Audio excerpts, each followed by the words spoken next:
Olá, meu nome é Eduardo Starosta e esse é o canal Fora de Curva. Hoje, 2 de março, o tema de hoje é um dos favoritos dos economistas, que é o resultado do PIB do ano passado, 2022, mas eu prometo que vou tratar para vocês de uma forma muito simples, muito clara e, acima de tudo, verdadeira. Então, por conta disso, eu vou pedir já para vocês deixem seu like, sua inscrição para quem não é inscrito e para os novos espectadores eu deixo minhas boas-vindas. Então, gente, como eu falei, o tema de hoje vai ser o PIB, o Produto Interno Bruto do Brasil, o que o país produziu no decorrer de 2022. Fechou hoje, eu esperava que esse dado fosse divulgado lá pelo meio, final do mês. Parabéns ao IBGE pela competência de antecipar uma entrega de informação tão importante para o Brasil, para cada uma das pessoas. Por que é tão importante isso? Revela simplesmente o que o país fez em cada área da economia, em cada área do setor produtivo e deixou de fazer no decorrer do ano passado. Isso é uma coisa que a gente tem que acompanhar trimestre a trimestre para realmente ter propriedade para tomar decisões, porque o passado nos joga uma visão de futuro e isso nós devemos respeitar. Não é política, é dado, é informação pragmática, é informação material. Então vamos lá. Em primeiro lugar, quem abriu os jornais ou os principais portais da internet certamente ouviu dados ou informações negativas, análises negativas a respeito do resultado da economia brasileira no ano passado, especialmente em relação ao quarto trimestre. Primeiro lugar, gente, o PIB do quarto trimestre do Brasil, ele não caiu, ele cresceu. Já estou mostrando a primeira ilustração aqui na frente da minha cara, vocês vão ter que dar tchauzinho para mim por alguns instantes, depois eu volto como imagem de destaque do canal, mas mais importante é ver o que está acontecendo. A linha azul mostra o resultado do PIB brasileiro, Produto Interno Bruto, trimestre a trimestre. E no quarto trimestre, como mostra o que está escrito em azul ali, houve um crescimento de toda a produção, tudo que o Brasil gerou de 1,91% em relação ao quarto trimestre de 2021. Então, por que a imprensa está falando que caiu o PIB? Simples, eles fazem uma comparação completamente indevida. Eles comparam o quarto trimestre de 2022 frente ao terceiro trimestre do mesmo ano. É aquela coisa, vou exemplificar para vocês que isso é uma medida completamente errada e absurda. Vamos pensar o seguinte, em fevereiro, grande parte das pessoas foi a algum baile, alguma festa, algum desfile de carnaval. Ok. Alguém foi em março? Não, impossível, porque março não tem carnaval. A não ser alguma micareta na Bahia ou coisa assim, mas é muito, muito raro.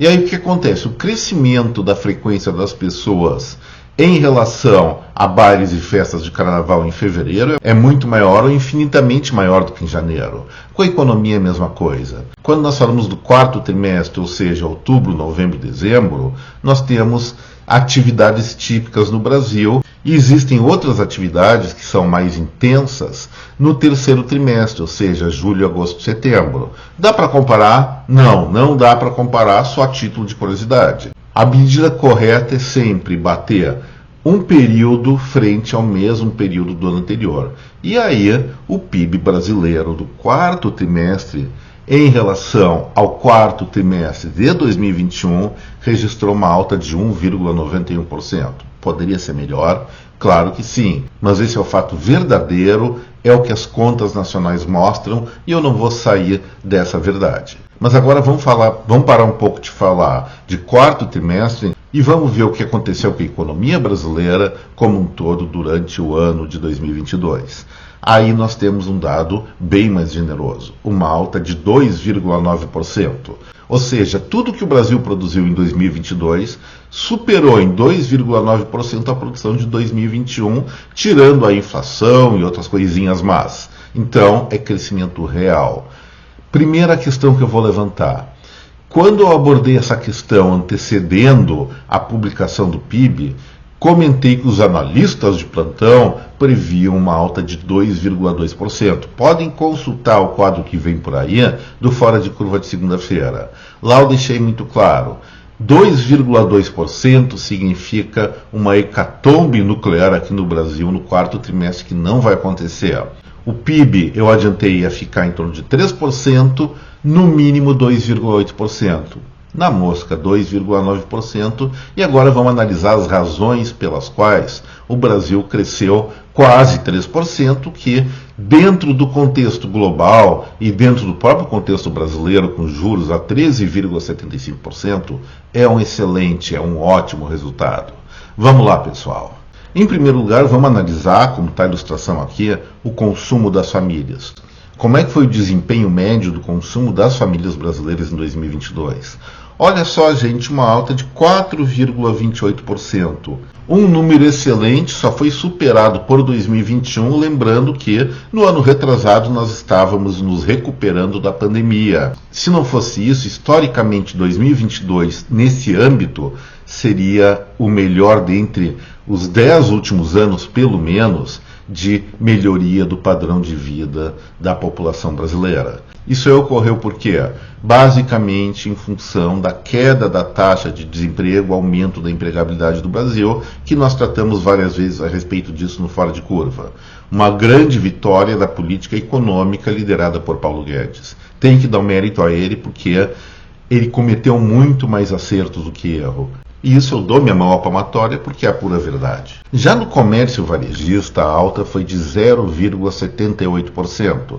Vamos ver, consumo das famílias 4% e comércio varejista 0,78%. Como é que essa diferença é tão grande? Porque no caso das famílias, elas não estão apenas comprando bens, elas estão comprando produtos e consumindo serviços, o que é a maioria. E olha só, um crescimento de 0,78% é realmente muito pouco, é pequeno. E aí eu tenho a primeira crítica à gestão econômica do governo federal no período Jair Bolsonaro. Não foi Paulo Guedes, foi Banco Central. Eu sempre defendi que o juro brasileiro, a Selic, não deveria ter subido tanto como medida de combate à inflação, porque naquele momento a alta de preços não era causada por um excesso de consumo que justificaria uma situação dessas, e sim por questões internacionais. Petróleo, a alta dos combustíveis, e também temos que incluir nesse saco de gato aí a questão da alta global do preço dos alimentos, que atingiu o Brasil como atingiu todo mundo. Vamos ver que Estados Unidos e Europa todos fecharam, em certo período do ano, inflações anualizadas acima de 10%. E a alta de juros aqui feita no Brasil para contrapor ou para combater essa inflação, ela foi ineficaz porque atingiu o consumo de bens duráveis, não o consumo de produtos de curto prazo, de consumo imediato, que realmente eram os que estavam inflacionados. Então achei isso desnecessário, essa alta de juros, prejudicou o comércio sim, especialmente o que eu falei de bens duráveis, mas nesse momento eu diria o seguinte: de acordo com as expectativas do governo atual de aumentar impostos, aumentar a inflação, não só por aumento de gastos, mas por tributação de produtos essenciais, como é o combustível e outros, e regulamentação de vários mercados, eu diria o seguinte: não se deve derrubar juros nesse momento, porque aí sim a inflação brasileira em termos estruturais está em risco, de acordo com a política econômica desse governo, e eu espero que eles vejam o equívoco e mudem logo para uma linha mais próxima do Paulo Guedes. Eu não estou falando de política, não estou falando de política partidária. Eu estou falando de economia, questão técnica, só isso. O setor de serviços, que liderou o crescimento brasileiro, fechou em 2022 com uma alta de 4,16%, e isso eu vinha ressaltando no decorrer de todo o ano. Esse setor da economia ele foi o mais prejudicado no decorrer da pandemia, até muito tempo depois do isolamento social, porque muitas áreas de serviços tinham funcionamento restrito ou impedido. Vamos lembrar, depois que acabou o Fica em Casa, as pessoas voltaram a trabalhar, mesmo com distanciamento social, vamos recordar que academias ou não podiam funcionar com 50% da sua lotação. Restaurantes, cinemas, eventos, tudo isso foi prejudicado. Começou a voltar no segundo semestre de 2021, e uma coisa interessante, gente, depois que houve a primeira fase da recuperação, o setor continuou crescendo por uma questão muito curiosa. Na minha avaliação, é uma situação de psicologia social, sociológica. O que eu vejo que aconteceu? As pessoas até 2020 estavam maravilhadas com as oportunidades e a interatividade da internet, e comprar através de uma tela de um computador, ou de um tablet, ou de um celular era um luxo, era uma coisa de status, a pessoa era importante, era inteligente. Só o seguinte: tomaram um castigo de ficar em casa em 2020 e as pessoas cansaram desse negócio de isolamento social, ficaram esgotadas também de assistir vídeos e ver pessoas, entrar em contato com pessoas através de uma tela. Isso, quando liberou, eu acredito que a maior parte da população, de saco cheia, resolveu voltar a interagir, voltar a consumir, mas pessoalmente. Voltaram para a academia, e pessoas que não iam à academia começaram a ir.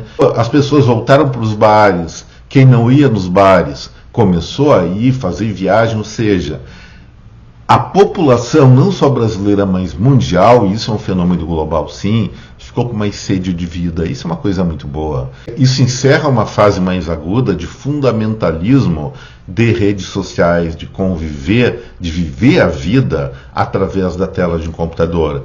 Esse fato também justifica aquelas demissões em massa que estão ocorrendo nas empresas.com, como Google, como Meta, do Facebook e várias outras. Já na construção civil houve uma alta de 6,89% do PIB de 2022, um resultado muito bom, mas lamentavelmente o setor está passando por uma fase de decréscimo, em função daquilo que eu falei antes, alta dos juros. Financiamento imobiliário é muito sensível em relação à Selic.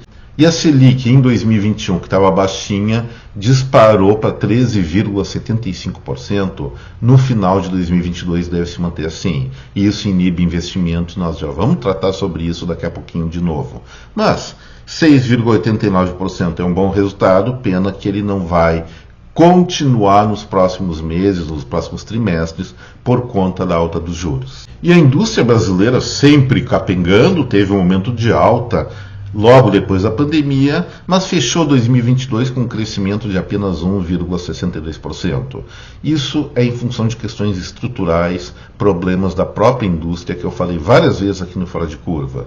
No momento em que se reduzir a proteção para as fábricas brasileiras com relação à competição exterior, sim, vão sofrer durante alguns momentos, mas vão ter que se adequar à realidade do mercado global. Isso vai favorecer tanto as indústrias no longo prazo, que vão se tornar mais competitivas, como o consumidor, como a população brasileira.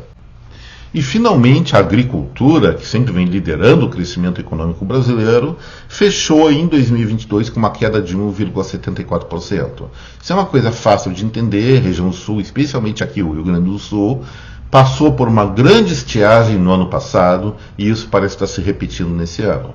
Agora, gente, eu quero colocar uma coisa para vocês, um dado do PIB que indica perspectivas em relação ao futuro próximo. Eu vou falar da formação bruta do capital fixo. Esse nome que ninguém entende nada que está dizendo, só alguns economistas, é fácil de entender. É só dizer investimento. O que as empresas estão investindo no Brasil, e esse investimento evidentemente vai gerar um resultado no futuro. Olha só, depois da pandemia houve uma alta de 33%, no terceiro trimestre, em termos anualizados, estava em torno de 20%, e foi caindo à medida que 2022 ia avançar, fechando o ano com um crescimento de apenas 0,89%. Isso é muito pouco, é uma expansão muito pequena se nós estamos visualizando um crescimento, uma sustentação de crescimento econômico no futuro. Esse resultado é fruto exatamente das expectativas dos agentes econômicos, dos investidores, dos empresários em relação ao futuro. E parece muito claro que eles não estão lá muito otimistas em relação a isso. Por que será, hein? Será que o clima para os investidores, para os empresários, é positivo no Brasil agora no início de 2023? A resposta está na ponta da língua pelas medidas governamentais entre janeiro e fevereiro. E agora em março, último mês do primeiro trimestre, os anúncios feitos pelo governo de aumento de carga fiscal, regulamentação, estão mostrando que essas pessoas estão com uma certa dose de razão, de propriedade, de não ter tanta confiança em investir nos seus negócios no futuro, porque vai ser muito mais difícil, está se tornando mais difícil de ganhar dinheiro. E aí vai minha crítica ao governo federal.